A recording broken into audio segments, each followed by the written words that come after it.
Hello my students and welcome back. This is Arooj Muzaffar from the Department of English, University of Southern Punjab.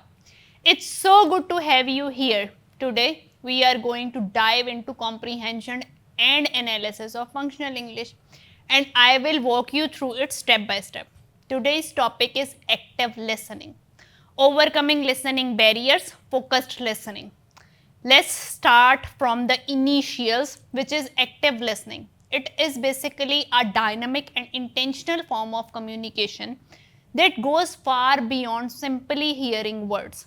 It's a conscious process of fully focusing on the speaker, interpreting both their verbal and non-verbal cues, and providing thoughtful feedback. The objective is that studying active listening is not just about learning a technique, it's about developing a set of skills and a mindset that fundamentally improves communication and relationships. The key objectives of this study include active listening is the foundation of trust. When a person feels genuinely heard and understood, it builds a strong sense of rapport and psychological safety. This is vital in all relationships, whether professional or personal, as it encourages open and honest communication. The primary goal of an communication is mutual understanding. Active listening ensures that the listener accurately comprehends the speaker's message, including its emotional and contextual nuances. Techniques like paraphrasing and summarizing are powerful tools for confirming, understanding, and preventing misinterpretations. By truly listening to all facets of a problem, an individual can gather more comprehensive and accurate information. This allows for a deeper understanding of the core issues and enables more informed and effective solutions. In a professional setting, this is crucial for leadership and collaboration. Active listening is the measurable dimension of empathy. It requires the listener to set aside their own perspective and try to understand the world from the speaker's point of view. This practice builds emotional intelligence and compassion, leading to stronger, more meaningful connections with others. Many conflicts stem from a lack of understanding. When individuals in a dispute practice active listening, they show a willingness to hear the other side. This can de escalate emotional situations, help parties find a common ground, and lead to constructive resolutions. When active listening is a shared practice, it creates an environment of respect, value, and inclusion. This encourages people to share ideas and concerns more freely, leading to increased employee engagement, innovation, and overall well being. Active listening is a fundamental communication skill that goes beyond simply hearing what someone says. It's the conscious process of focusing completely on the speaker, understanding their message both verbally and non verbally, and then responding thoughtfully. This two-way process ensures that the listener not only comprehends the information but also validates the speaker's feelings and perspectives. The core of focused listening is that basically at its heart, active listening is about focused listening. This is not just about giving someone your attention, it's about eliminating all distractions, both external and internal.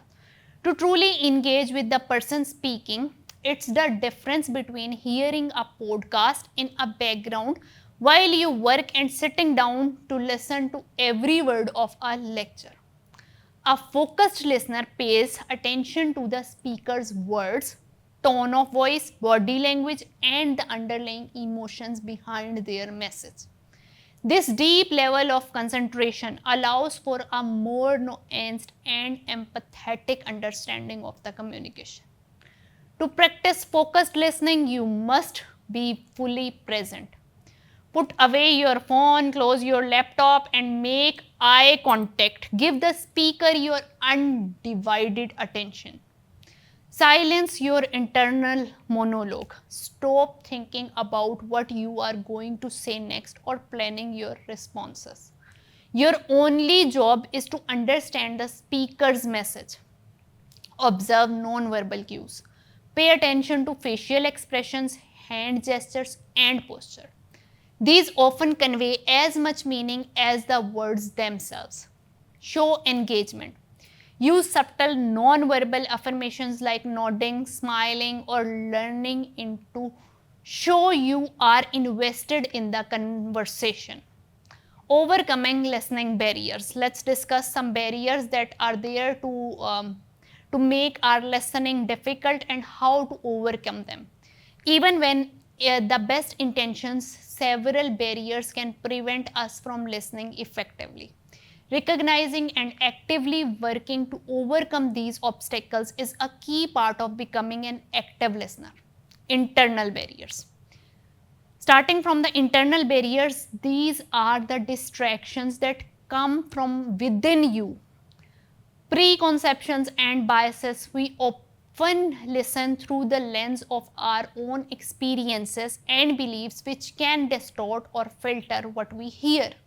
We might interrupt with a preconceived solution or judge the speaker before they have finished. To overcome this approach, every conversation with an open mind and a commitment to understanding the speaker's perspective, not just confirming your own. Emotional reactions. When the speaker's message triggers a strong emotional response, it can be hard to listen rationally. Instead of getting defensive or upset, acknowledge your emotions and set them aside temporarily. Focus on validating the speaker's feelings first and then address your own. Rehearsing your response. As someone is speaking, you may find yourself mentally preparing your reply. This means you are not listening to the present moment. Instead, you are focused on the future. A good technique to counter this is to simply repeat what the speaker said in your mind.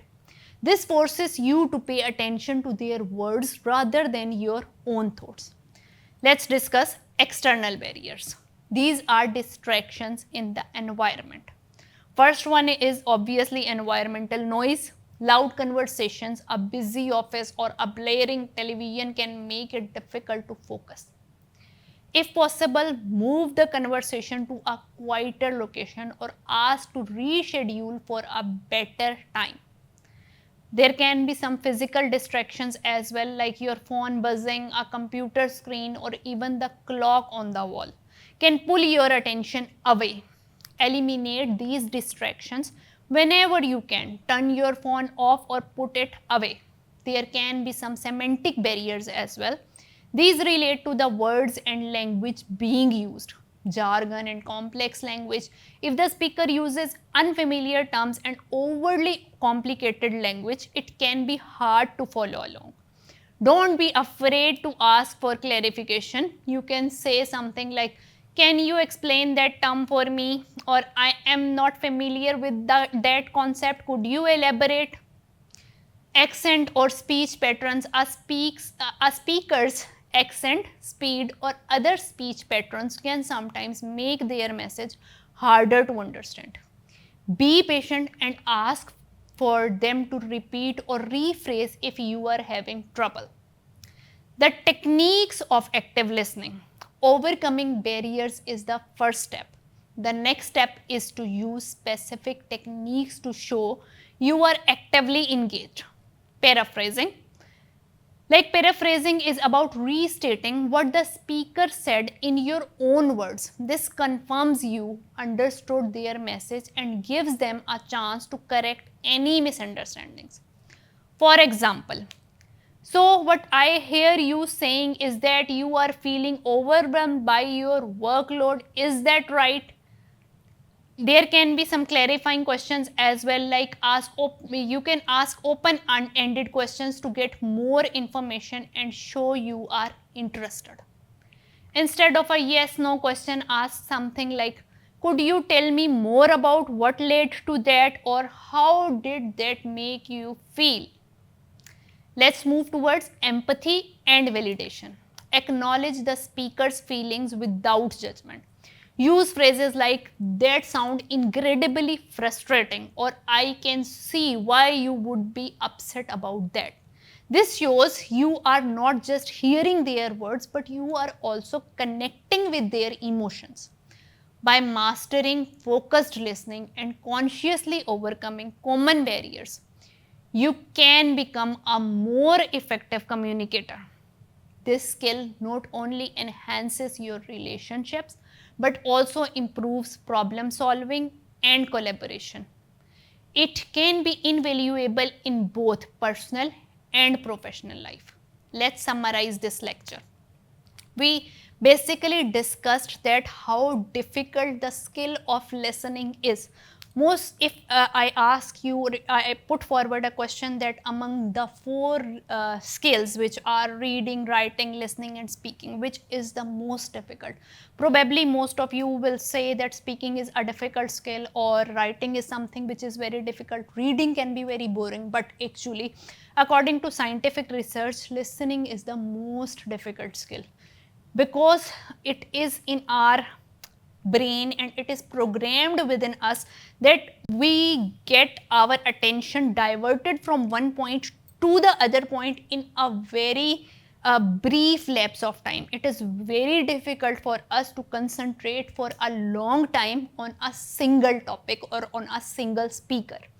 This basically means that we have to put a lot of struggle to know or to understand that we are basically understanding or we are getting what the speaker is saying. Of course, there are a lot of duties of the speaker as well.